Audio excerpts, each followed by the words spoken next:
예, 반갑습니다, 여러분.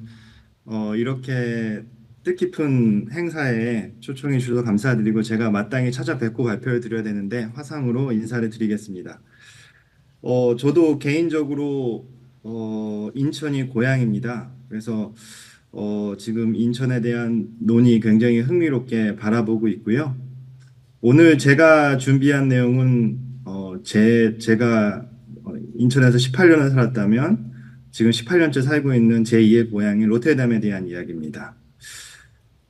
앞선 발제자께서 워낙 유럽의 항만들의 역사 도시적인 맥락들에 대한 재생 그리고 창조 산업에 대한 부분들 훌륭히 설명해 주셔서 저는 지속 가능한 혹은 생태적인 도시를 만들기 위한 수변 도시 전략으로서의 도시 재생에 대해서 초점을 맞춰서 설명을 드리도록 하겠습니다.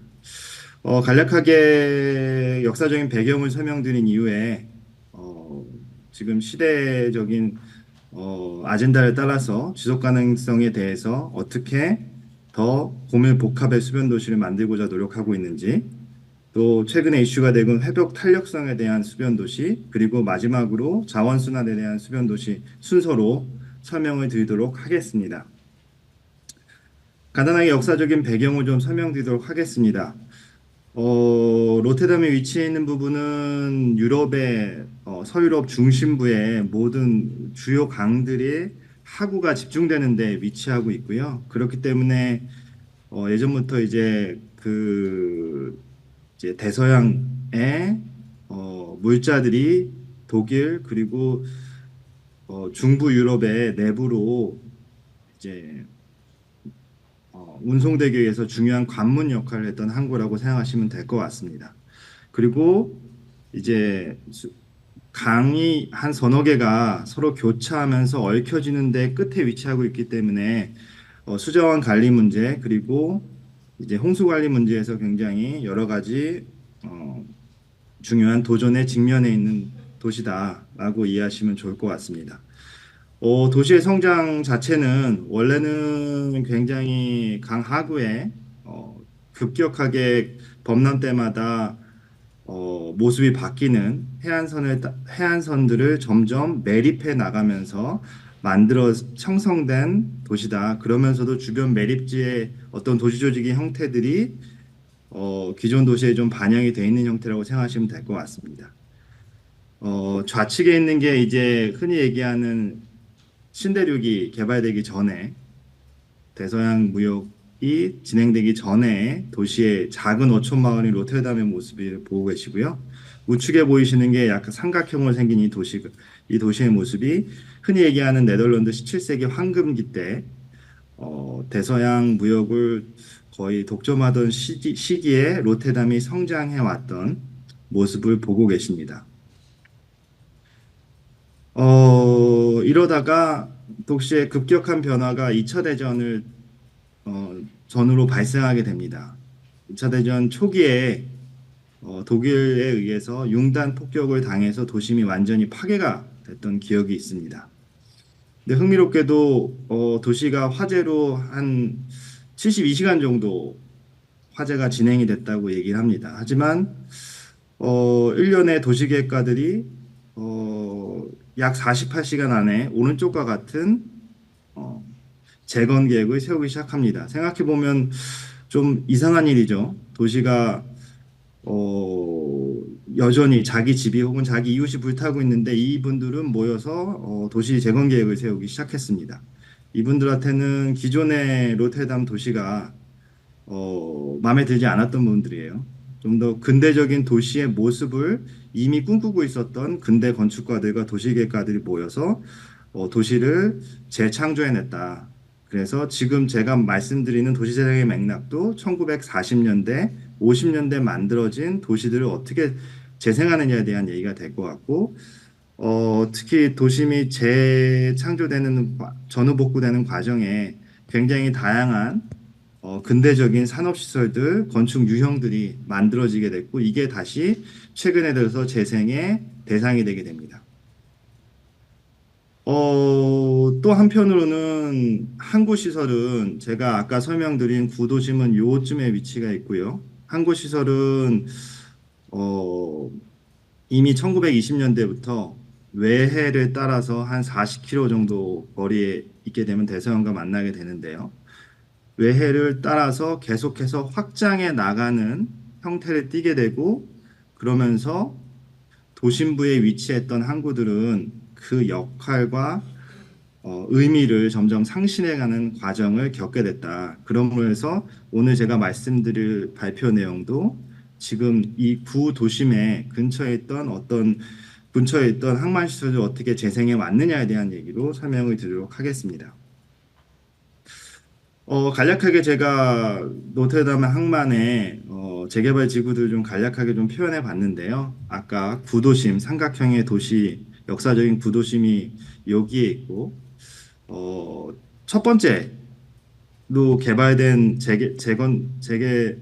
도시 재생된 항만은 아무래도 이제 구도심에 접해 있는 이제 항만 지구들이 처음으로 재개발이 되고 그 이후로 이제 남쪽으로 점점 항만이 이제 기능이 빠져나가고 있기 때문에 남쪽에 있는 부분들 그 다음에 일부 지구들이 이제 점점 서편으로 이동해 가면서 도시 재생이 진행되고 있다. 그리고 나름대로 각 시대별로의 고민들을 담아서 가령 1970년대부터는 어떤 복지국가 모델이 여전히 따르고 있었기 때문에 주거공급에 초점을 맞췄다면 이제 뭐 여러 가지 90년대 이후부터 신자유주의에 대응하면서 혹은 현재는 기후위기나 자원순환에 대한 요구들에 대응하면서 항만 재개발이 좀 진행됐다라고 이해하시면 될 것 같습니다. 첫 번째 주제는 1990년대 중반부터 진행된 고물복합 수변도 도시에 대한 이야기입니다.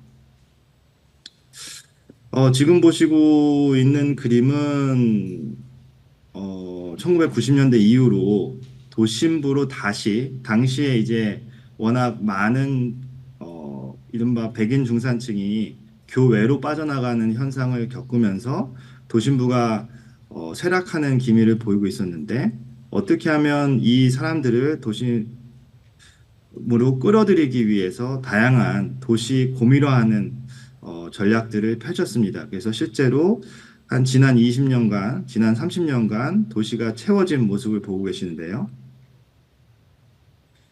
이런 과정에서 굉장히 다양한 유형적인 실험들이 일어나게 됩니다. 기존의 도시 공간에서 비워진 공간을 어떻게 채워줄 것인가에 대해서 건물 사이를 채우기도 하고 건물 옥상을 활용하기도 하고 혹은 오른쪽에 있는 사례 같은 경우는 기존의 블록들을 최대한 유지하면서 블록 구조를 유지하면서 고층 건물을 삽입하는 형태라든지 역사 도심을 유지하면서 어떻게 밀도를 높일 수 있는가에 대한 다양한 실험들을 하게 되고요.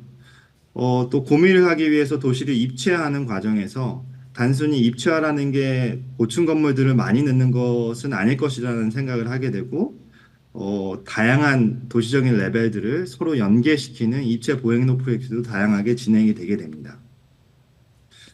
또한 가장 중요하게 생각하는 것은 도심 공동화에 대응할 수 있도록 도시의 정주 기능을 최대한 활발하게 할 수 있도록 관공서 혹은 시장 등의 도시 시설들과 주거를 같이 개발해서 도심으로 계속해서 사람들을 끌어들이고 마케토일 같은 저희가 진행한 프로젝트에서는 도시에 다시 활력을 끌어들이고 관광 자원으로도 활용할 수 있는 복합 용도 실험들을 계속해서 진행해 나가고 있습니다. 항만 개발과 관련돼서 코판자오드 지구라는 지구가 가장 요 고밀 계획에 가장 연관된 프로젝트라고 생각이 됩니다. 지금 요 지역에 해당하고 있는데요. 기존의 구도심 바로 반대편에 사용하고 있어서 이른바 남부와 북부를 이제 산업시설로 가로막고 있었던 항만시설인데 거기를 새로운 도시의 중심으로서 도시 재생한 프로젝트가 되겠습니다. 그래서 예전에 이제 당연히 이렇게 항만으로 쓰였던 시설들이 저 외해로 빠져나가면서 그 부분을 고밀 복합 개발했다라고 이해하시면 될 것 같고요. 여기서 가장 흥미로운 점은 이 지구에 도시재생을 시작하면서 가장 먼저 시작한 게, 요, 당시에는 수요가 없었던 에라스무스 대교를 설치하는 일이었습니다. 이미 바로 인근에, 교량이 하나 있기 때문에 특별히 당시에 수요가 없었던 거를 브릿지를 통해서, 1년의 개발이 남쪽에서 이루어지고 있다는 거를 시각적으로 표현하는 데 큰 의미가 있었고요. 브릿지의 모습 자체도, 어, 이제 대서양에서 이제 유럽으로 들어오는 관문의 역할을 할 수 있도록, 혹은 이제 강북 도심에서 강남으로 가는 어떤 관문의 역할을 할 수 있도록, 어, 이, 이, 이 새로운 대교 자체가 도시재생의 마중물 역할을 할 수 있도록 설계가 되어 있다는 데서 큰 의미를 가진다고 생각을 합니다. 1990년대 이후에 개발이 됐기 때문에 당연히 민관 협업 개발로 이루어져 있고, 그 과정에서 다양한 민주주의적인 방식으로 시민들의 의사들이 반영이 되어 있는 상태입니다. 특히 가장 중심이 되는 빌라미나 피어 같은 경우에는 나름 흥미로운 스토리텔링을 담았습니다. 어, 요 피어가 사실은 동유럽에서 많은 이민자들이 기차를 타고 로테남을 도착해서 미국으로 이민을 가기 위해서 머물렀던 호텔 뉴욕이라는 역사적인 호텔에 있었던 지구고요. 그 호텔 미국 이민자들이 이제 당시에 이제 미국의 네덜란드 이제 식민지기도 했던 뉴욕 혹은 뉴 암스테르담으로 가기 위한 머물렀던 이 기억을 담아서 지금 맨하탄의 어떤 스카이라인처럼 뉴욕을 상징할 수 있는 굉장히 고층 복합 개발을 통해서 빌라미나 피어가 개발이 돼서 나름대로의 어떤 스토리텔링을 이뤘던 상황이 되겠고요.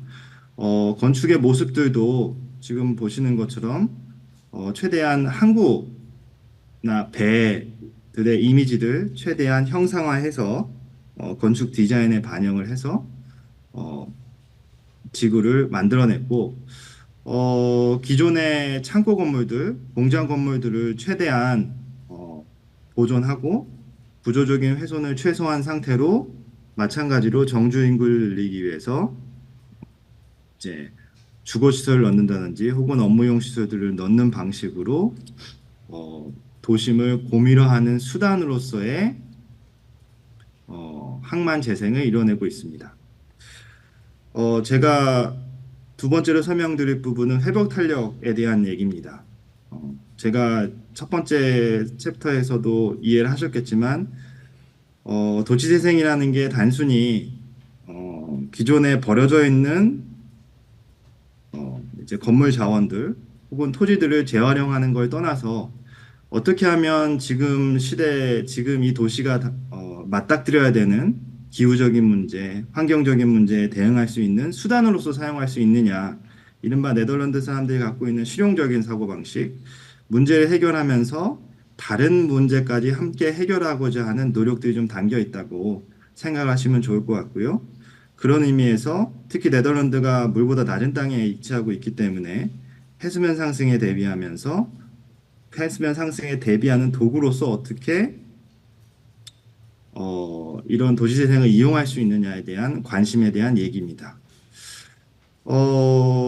이미 2000년대 초반부터 어떻게 하면은 도시가 스펀지처럼 홍수가 불어났을 때 어느 정도 물을 머금고 있는 역할을 할 수 있는가에 대한 다양한 재생 프로젝트를 진행하고 있습니다. 그래서 지하에 저류지를 만들기 하고, 체육을 위한 광장이 이런 범람시에 유수지 역할을 하게 되는 프로젝트를 하기도 하고요.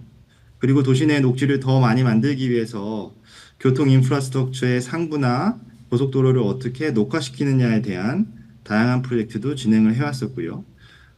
새로 지어지는 건물들의 경우에는 어떻게 하면 최대한 옥상 녹화를 통해서 지금 도심부에 부족한 녹지를 최대한 증진시키느냐에 대해서 입체적인 녹화 프로젝트도 다양하게 진행을 해오고 있습니다.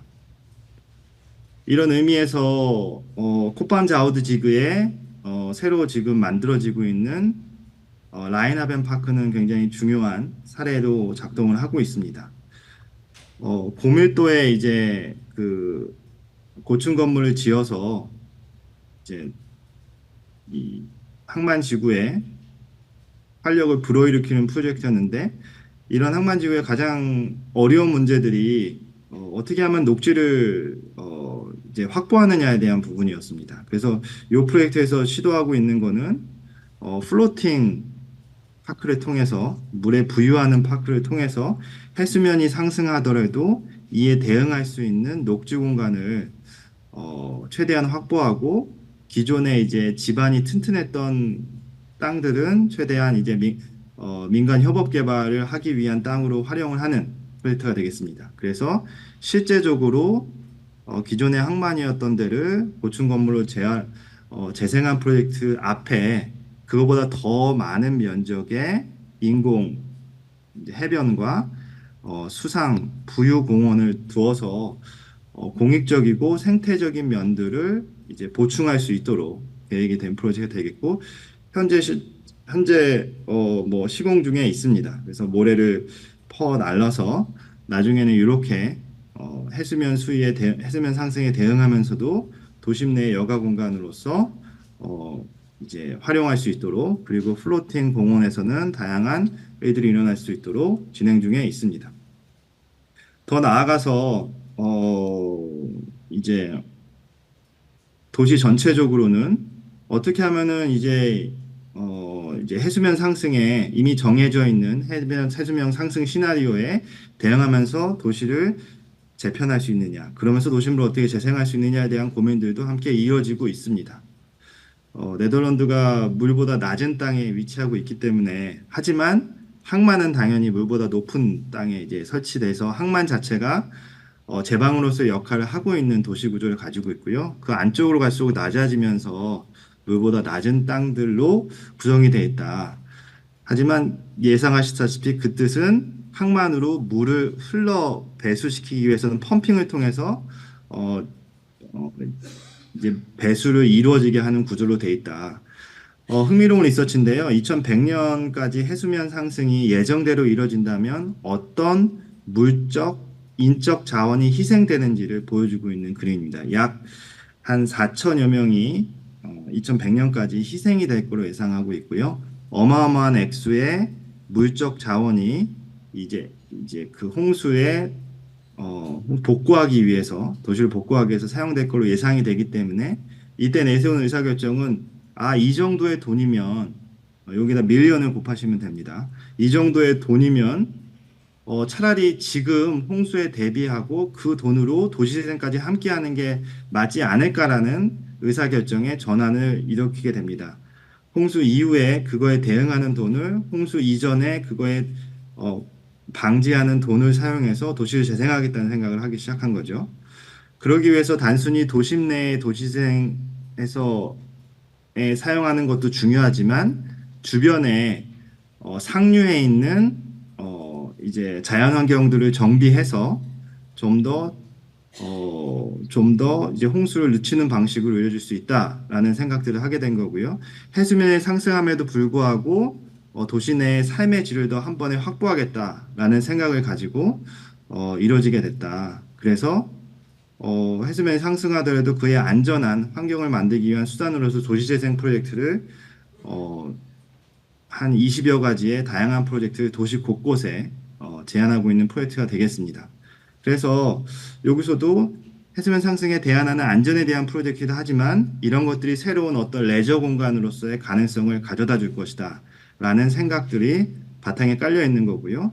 도심부에 새로운 주거를 넣는다든지 도심부에 새로운 녹지를 넣는 프로젝트들이 이런 과정에서 만들어질 거다라는 측면에서 설명을 드리도록 하겠습니다. 세 번째 주제는 자원순환에 대한 얘기인데요. 특별히 현재 탄소 중립에 대한 얘기들이 많이 나오고 있기 때문에 어떻게 하면은 도시가 도시생을 통해서 보다 자원순환을 좀 특화시키는 도시로 글로벌 기후 위기에 대응할 수 있는가에 대한 얘기입니다. 당연히 도심부에서는 기존의 용도가 상실된 교도소 같은 건물들을 집합주거로 활용하는 프로젝트도 있고요. 건물이 만들어지는 와중에 발생하는 탄소를 줄이기 위해서 목재를 최대한 사용하는 그리고 모든 부재들이 재활용이 가능한 제조리 가능한 디마운터블 건축물들도 만들어지고 있고 자원을 순환시키는 형식의 목장과 도시농업이 공존하는 형태의 부유농장도 만들어지고 있고요. 그리고 해양 플라스틱들을 재활용해서 그 플라스틱을 바탕으로 만들어진 공원도 만들어지는 등 다양한 실험들을 진행하고 있습니다. 또한 뭐 풍력 발전기들이 굉장히 많은 어, 만들어지는 과정에서 혹은 재활용되는 과정에서 이산화탄소를 배출하고 있는데 그것들을 재활용해서 놀이터로기도 사용하기도 하고요. 이런 노력들이 진행되고 있고 또 도시 전체적으로는 어떻게 도시가 지금 도시 내에서 자원순환이 되고 있는가를 최근에 빅데이터들을 활용해서 매핑들이 되고 있습니다. 가령 사람들은 이 대도시 권역에서 어떻게 이동을 하고 있는지, 물류들은 또 폐기물들은 어떻게 이동하고 있는지, 또 어디서 탄소를 발생하고 있는지, 생태적으로는 어디가 사라져가고 있는지, 에너지는 어디서 발생하고 있는지, 또 음식들은 또 담수들은 어떻게 활용이 되고 있는지, 자원들의 전체적인 메타볼리즘, 그 움직임들을 어, 빅데이터 형식으로 매핑을 통해서 알고 있는 거고요. 그래서 이걸 바탕으로 어떤 자원들이 버려지고 있는지 그것들을 새로운 재생의 루프들을 만들어내서 서로 다양한 자원들 사이의 연관관계를 만들면서 도시 자체에 들어오는 자원들의 인풋과 아웃풋을 최대한 줄여나가겠다라는 생각으로 정책의 방향이 바뀌어 나가고 있습니다. 그래서 이런 자원들의 흐름을 볼 때 가장 중요한 맥락이 되는 부분들이 어디가 되는지를 이제 도시재생의 목표로 삼는 상황이 되겠고요. 지금 특히 지금 보시기에도 많은 이제 흐름들이 이제 만나는 부분이 이제 M4H라고 하는 새로운 도시재생 도시재생에 대한 항만에 대한 얘기 좀 드리도록 하겠습니다. 기존의 도시의 흐름들과 항만의 흐름들이 맞닿는 위치에 있고요. 그래서 도시와 항만이 이른바 이제 교차하는 여전히 항만의 기능을 갖고 있지만 추후 도시를 채워나가야 될 부분들이 항만의 기능이 빠져서 버려지게 될 위치에 되어 있는 걸 지금부터 채워나가자라는 계획으로 이루어졌다고 생각하시면 될 것 같습니다.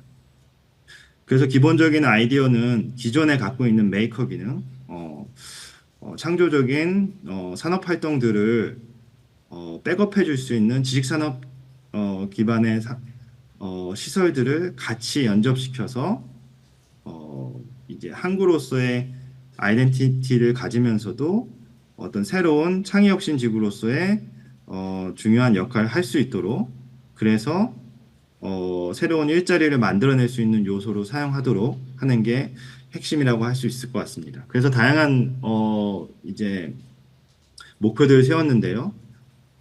기존의 항만 재개발처럼 기존의 산업시설을 이제 밀어내는 방식이 아니라 계속해서 산업시설을 담고 있었으면 좋겠다. 그리고 공유 경제를 우선시하는 개발이었으면 좋겠다. 그리고 실험과 연구를 위한 공간으로 사용했으면 좋겠다. 그리고 최대한 지속 가능한 에너지를 생산하고 사용하는 지구로서 사용했으면 좋겠다. 그리고 자원 순환을 도모하는 방식으로 이뤘으면 좋겠다. 그리고 지속 가능한 모빌리티 사용했으면 좋겠다. 그리고 기후 적응 시스템을 최대한 활용하는 도시생이었으면 좋겠다. 그리고 나름대로의 정체성을 가지고 도시에서 중요한 역할을 했으면 좋겠다라는 생각으로 이 프린시플을 가지고 재생이 이루어지고 있습니다. 그래서 도시의 각 부분들에서 기존의 산업 시설들이 그대로 유지되거나 그 모습들을 최대한 재활용하면서 더 많은 녹지 공간과 해수면 상승에 대응할 수 있는 공간들을 여가 공간으로 활용하기도 하고 그리고 다양한 방식으로 주거 시설들과 산업 시설들, 업무 시설들을 배치하는 방식으로 그리고 나름대로의 아이덴티티를 만들어가는 방식으로 향후 20년 동안 항구 기능에서 서서히 도시 기능으로 바뀌어 나갈 것이다. 그래서 뭐 이런 모습일 거라고 어, 그림은 그렸지만 이것들은 한 번에 만들어진 기존의 수변 재개발 로테담에 해왔던 것처럼 한 번에 만들어지는 것이 아니라 작은 것부터 시작을 해야 되겠다. 그래서 지금 처음 초창기에 시작하는 프로젝트들이 기존의 창고를 이용한 창조산업 인큐베이터 그리고 기존에 버려져 있는 이제 항구의 적치장을 이용한 스폰지 가든 같은 이제 파일럿 프로젝트를 통해서 주변에 이런 도시재생의 흐름을 확산시켜 나가고자 하고 있습니다. 캘리펀드라는 기존의 창고 시설들은 이미 2020년에 에너지 효율 A 등급을 받기 위해서 리모델링이 됐고 2025년에는 이제 탄소 배출이 전혀 없는 어, 에너지 뉴트럴한 빌딩으로 다시 재탄생될 예정이고 그 안에 있는 프로그램들도 다양한 레크리에이션 산업이라든지 레스토랑이라든지 건축 설계 회사라든지 전시장들이 다양하게 주변으로 긍정적인 도시 재생을 확산시킬 수 있는 기능들을 담는 건물로 리모델링이 되었습니다. 그 앞에 있는 스폰지 가든에서도 단순히 녹지 공간을 확보하는 프로젝트를 넘어서 이 정원 자체가 로테담 도시 내에 다양한 방식으로 어떻게 하면 그 이제 회복 탄력 도시 수면 공간을 만들 수 있는가의 어떤 실험의 장으로 도시에 필요한 다양한 녹지 공간들의 유형을 복합해서 한 번에 모여서 보여주는 어떤 쇼룸 같은 역할을 한다라고 이해하시면 좋을 것 같습니다. 그래서 이렇게 어, 이 다양한 식재들이 로테담 기호 안에서 어떻게 작동할 수 있는지 그리고 어느 만큼의 물을 흡수하고 어느 만큼의 어떤 그 생태적인 치유효과를 가지는지를 실험하는 장으로서 활용되고 있습니다. 제가 짧은 시간 동안 로테르담의 수변 공간 재생에 대한 설명을 드리면서 배경에 대해서 설명을 드렸고요. 이 단순히 도시재생이 다시 한번 강조드리지만 기존에 있는 역사적인 문화 자원을 이용해서 도시를 활발하게 하는 것을 넘어서 어떻게 하면은 기존의 도시보다 좀 더 컴팩트하게 도심을 만들어 나갈 수 있는지 더 나아가서 최근에 전 지구적인 고민들인 회복 탄력성에 대한 고민 그리고 탄소 중립과 관련된 자원 순환에 대한 고민까지 담아가는 와중에 도시재생을 그 수단으로 사용할 수 있는지에 대해서 설명을 드렸습니다. 이상입니다.